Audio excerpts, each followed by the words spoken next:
I am running to be your representative to Olympia. I'm from Cooley City, and tonight I have the great privilege of having both my husband and my daughter here tonight. So my husband, who works crazy hours, doesn't get to be with us very often. I'm going to start out by reading a couple verses. The first one's Galatians 5:13. It says, "For brethren, you have been called unto liberty. Only use not liberty for an occasion in the flesh, but by love serve one another." The next one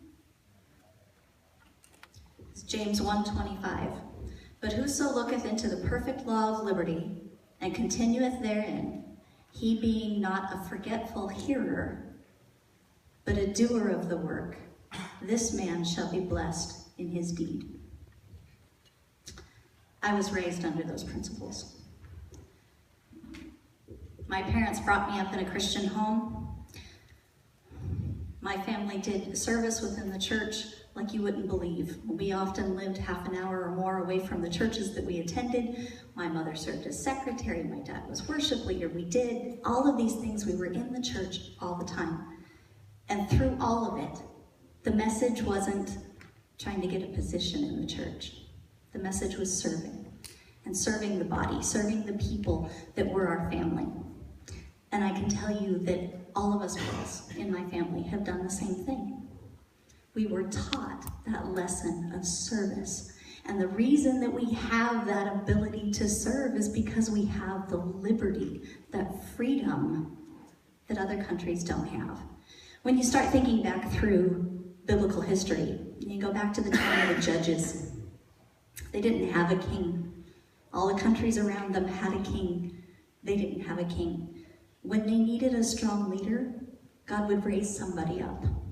And that person would step forward and would lead the nation, oftentimes freeing them from bondage from other countries. They'd have a time of peace, and then they'd fall back into the evil ways, and God would have to set up another judge, bring them out of bondage yet again.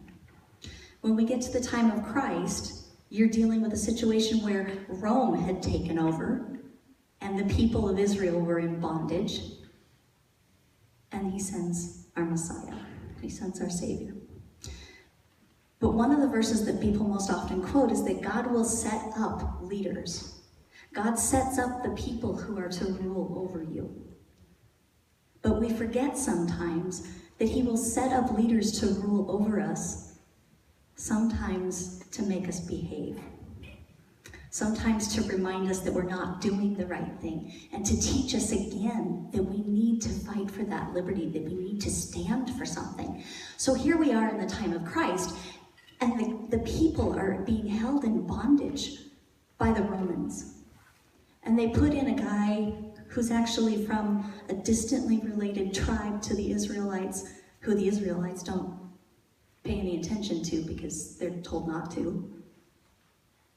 And he's the one that's supposed to be leading them, and you end up in religious persecution, you end up in all of these situations, and the Pharisees, the ones that are supposed to be leading the people spiritually, are the ones who are adding more and more of a burden to them, more and more regulations, to try to keep them from getting to that point that they might accidentally break one of the laws of Scripture.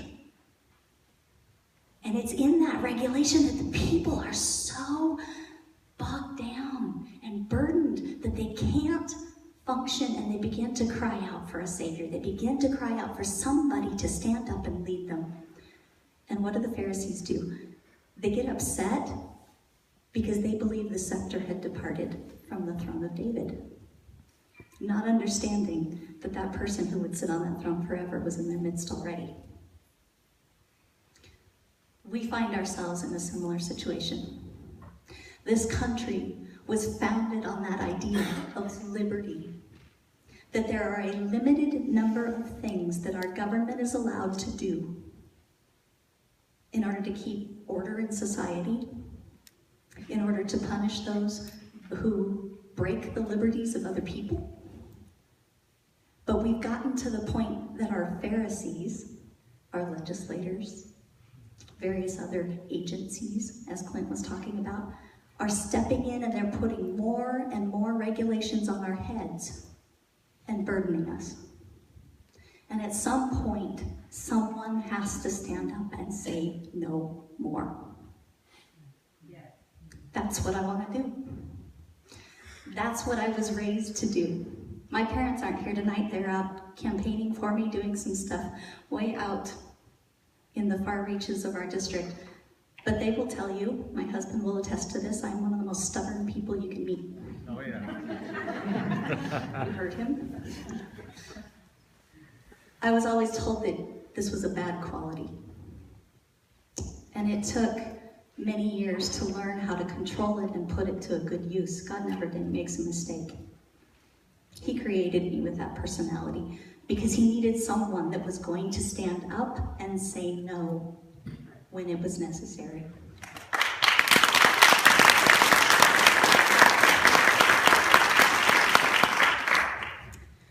So we can talk about a lot of different issues.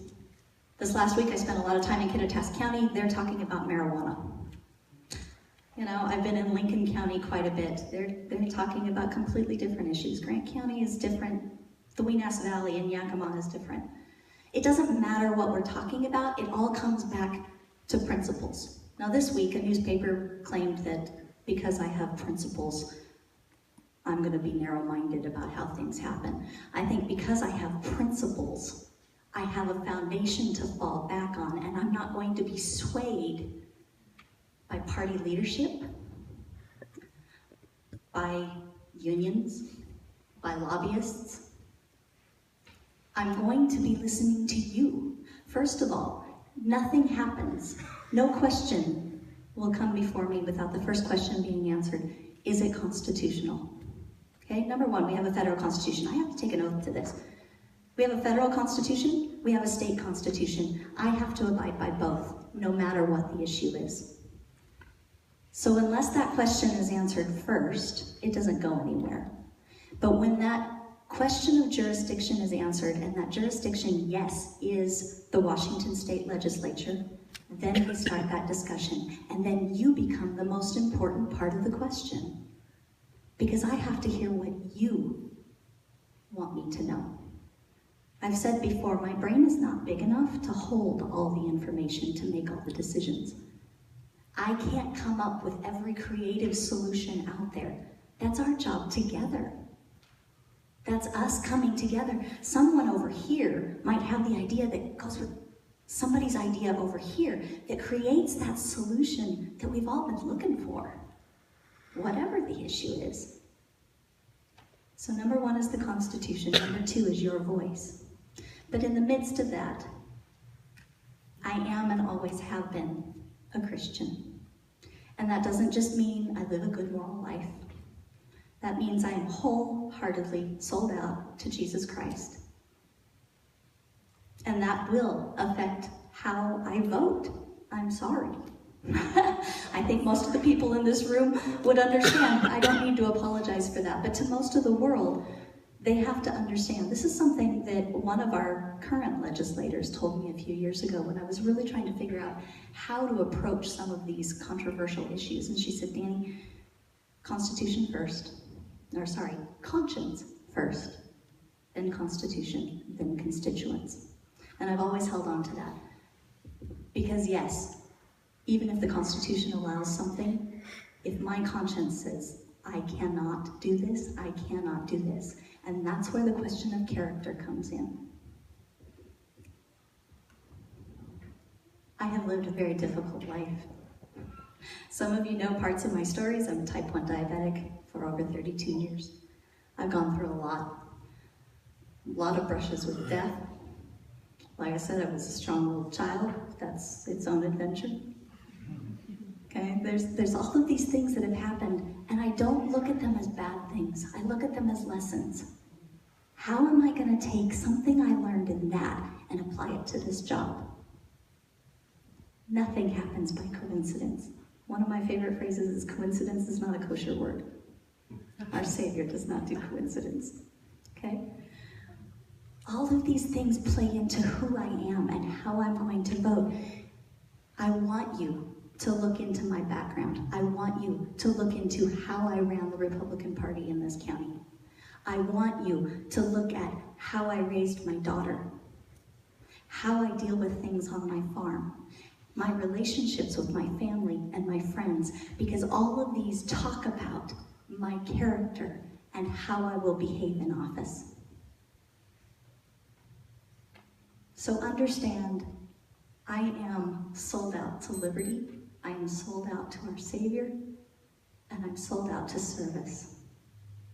And that means at every turn, you come before me. And I expect that I will be hearing from you and that you will tell me what you want me to do in the legislature for you.